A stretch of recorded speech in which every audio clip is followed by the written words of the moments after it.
अस्सलाम वालेकुम जी, मैं हूं फैसल अब्बास और आप मेरा यूट्यूब चैनल देख रहे हैं। नाजरीन, आज चीफ जस्टिस उमर अता बंदयाल ने पीडीएम को दो टोक पैगाम दे दिया है कि किसी तरह से भी जजेस को प्रेशराइज करके उनसे मर्जी के फैसले नहीं करवाए जा सकते। आज सुप्रीम कोर्ट ऑफ पाकिस्तान के अंदर एक अहम समाअत हुई है और वो समाअत जो है वो supreme court practice and procedure bill 2023 जो है उस हवाले से 3 मुख्तलिफ आइनी दरखास्तें थी जिन पर आज सुप्रीम कोर्ट ऑफ पाकिस्तान के 8 रुकनी बेंच ने इस केस की समाअत की है। और आज चीफ जस्टिस उमर अता बंदयाल ने वाज़ेह कर दिया है कि कोई भी सियासी जमात हो वो अपनी मर्जी का फैसला नहीं करवा सकती। जिस तरह से पीडीएम जो है वो इलेक्शन से भाग रही है और वो 14 मई को इलेक्शन नहीं करवाना चाहती और वो सुप्रीम कोर्ट के फैसले की हुक्मदूली कर रही है, तो इस हवाले से उन्होंने ये मामला जो है वो पार्लियामेंट और सुप्रीम कोर्ट को आमने सामने खड़ा कर दिया है। अब या तो पार्लियामेंट का फैसला माना जाएगा या दूसरी तरफ जो है वो सुप्रीम कोर्ट ऑफ पाकिस्तान का फैसला माना जाएगा। यानी कि ये हम कह सकते हैं कि पाकिस्तान के 2 बड़े इदारे आमने सामने जो है वो आ चुके हैं इस वक्त और इसका मोहरा जो है वो पीडीएम सरकार बन रही है और पीडीएम सरकार की ही वजह से ये सारा मामला बिगड़ रहा है। आज जो एक अहम समाअत हुई है वो समाअत बड़ी काबिल दीद है और उस समाअत के जो रिमार्क्स हैं चीफ जस्टिस उमर अता बंदयाल के वो बड़े अहम है। कुछ रिमार्क्स मैं आपके सामने रखता हूँ।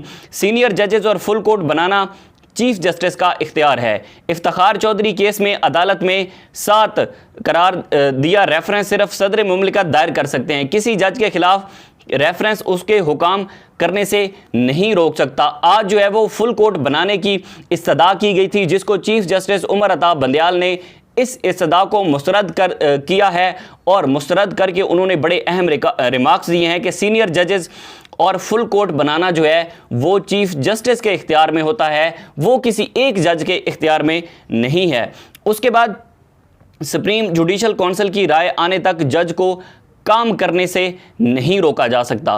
चीफ जस्टिस उमर अता बंदयाल ने कहा कि सियासत ने अदालती कार्रवाई को आलूदा कर दिया है। सियासी लोग इंसाफ नहीं मनपसंद फैसले चाहते हैं। यानी कि पीडीएम चाहती है कि चीफ जस्टिस उमर अता बंदयाल इस फैसले से पीछे हट जाएं कि जो उन्होंने फैसला दिया था कि आइन और कानून के मुताबिक 14 मई को जो है वो इलेक्शन होने हैं। उसके बाद supreme court practice and procedure bill के खिलाफ दरख्वास्तों पर 8 रुकनी बेंच ने इस केस की समाअत की है।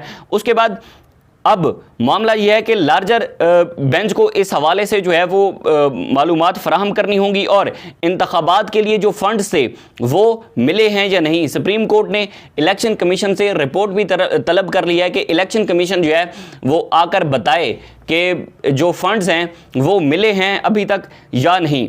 उसके बाद चीफ जस्टिस उमर अता बंदयाल ने कहा कि पाकिस्तान में अपनी नौयत का ये पहला कानून है।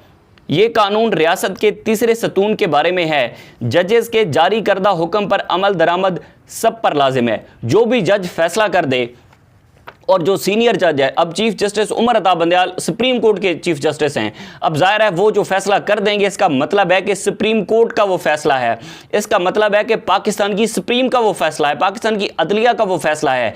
ये नहीं कि आप जजेस को प्रेशराइज करें और फिर जजेस आपकी मर्जी का फैसला दें तो ठीक है, ना दें तो आप जो है वो जजेस पर हमला कर दें, आप आला अदलिया पर हमला कर दें, सुप्रीम कोर्ट पर हमला कर दें।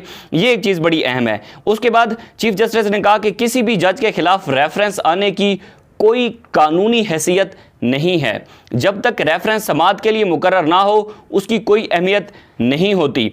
दौरान समाअत पाकिस्तान बार की जानिब से जो है वो फुल कोर्ट बनाने की इस्तदा की गई थी और उनसे कहा गया था कि जस्टिस मज़ाहिर नकवी को बेंच से अलग करने की जो इस्तदा है वो भी की गई थी, जिसको चीफ जस्टिस उमर अता बंदयाल ने मुस्तरद कर दिया है। और चीफ जस्टिस ने कहा है कि हमारे पास 15 जजेस हैं, रेफरेंस समाअत 15 जजेस हैं, बेंच में जो बैठे हैं वो सुप्रीम कोर्ट के मुअज़्ज़ज़ जजेस हैं। हमारे पास इस वक्त 8 जजेस जो इस वक्त सुप्रीम कोर्ट ऑफ पाकिस्तान के अंदर इस केस की समाअत कर रहे हैं, जो एक बेंच है। तो उन्होंने कहा कि ये 8 जजेस जो हैं वो अपना एक सीनियर जजेस हैं। अब इनका जो फैसला होगा वो सुप्रीम कोर्ट का फैसला होगा, वो आला अदलिया का फैसला होगा। ऐसा नहीं हो सकता कि अगर पीडीएम चाहती है तो वो एक जज को निकाल दें, पीडीएम चाहती है तो अपनी मर्जी का जज ले आएं और वो अपनी मर्जी के फैसले करवाएं, तो ऐसा मुमकिन नहीं है। उसके बाद चीफ जस्टिस ने समाअत मुलतवी करते हुए जो रिमार्क्स दिए, उन्होंने कहा कि हम दरख्वास्तों पर आइंदा समाअत 8 मई को करेंगे।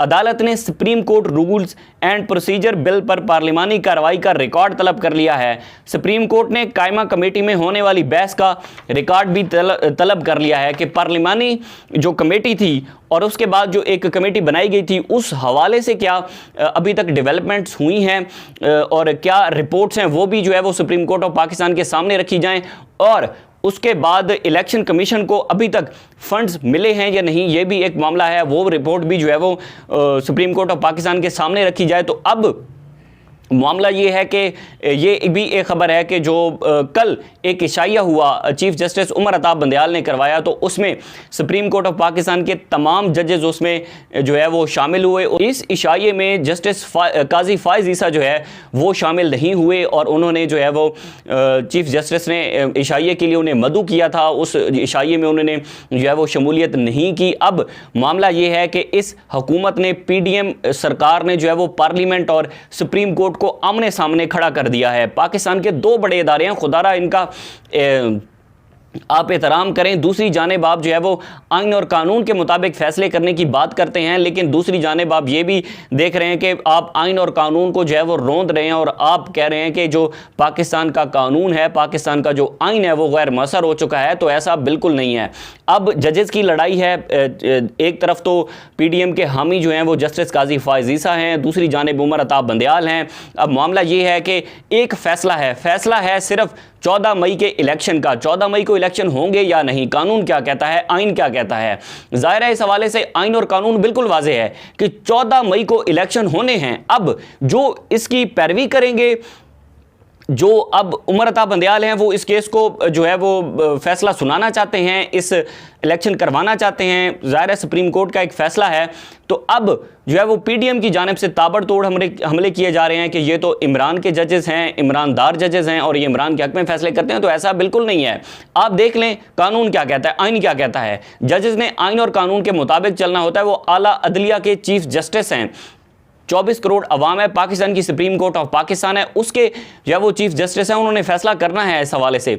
PDM इलेक्शन से भागना चाहती है, इलेक्शन से भागने पर फिर जो है वो जजेस पर हमला करते हैं कि जजेस ऐसा फैसला क्यों कर रहे हैं। मरियम नवाज जो हैं वो अपने जलसे जुलूसों में हाजिर सर्विस जजेस की तस्वीर चलाती हैं। दूसरी जानिब शहबाज शरीफ साहब हैं, नवाज शरीफ साहब कहते हैं किसी सूरत में पाकिस्तान में इलेक्शन नहीं होने चाहिए। अब मामला जो है वो मुज़ाकरात की तरफ भी चला गया है। आज मुज़ाकरात का तीसरा रोज़ है और इस तीसरे रोज़ में क्या अहम डेवलपमेंट्स होती हैं। लेकिन एक बात तो बिल्कुल वाज़ेह है कि 14 मई को इलेक्शन होते हमें दिखाई नहीं दे रहे, क्योंकि 14 मई को अगर इलेक्शन होने थे तो आज 2 तारीख है और अब इसके बाद टोटल हमारे पास 11 से 12 दिन हैं। उसमें बेल्ट पेपर्स भी छपने हैं, उसमें और भी बहुत सारे इलेक्शन जो एक प्रोसीजर होता है, प्रोसेस होता है, वो प्रोसेस भी अभी रहता है। तो इस हवाले से अभी जो है वो इलेक्शन होते दिखाई नहीं देते। लेकिन जो मामला मुज़ाकरात की जानिब चला गया था, मुज़ाकरात की तरफ अब देखते हैं कि वहाँ से क्या अहम डेवलपमेंट होती है। अभी तक 2 अहम जो मुज़ाकरात के दौर गुजरे हैं, 2 दिन जो गुजरे हैं, उनमें तो नहीं देखा जा सकता कि किसी किस्म की कोई डेवलपमेंट हुई हो और मामला जो है वो ये गुत्थी किसी सुलझाने की तरफ जा रही हो। तो अब आने वाले दिनों के अंदर देखते हैं क्या होता है। मुझे दीजिए इजाज़त। अल्लाह हाफ़िज़।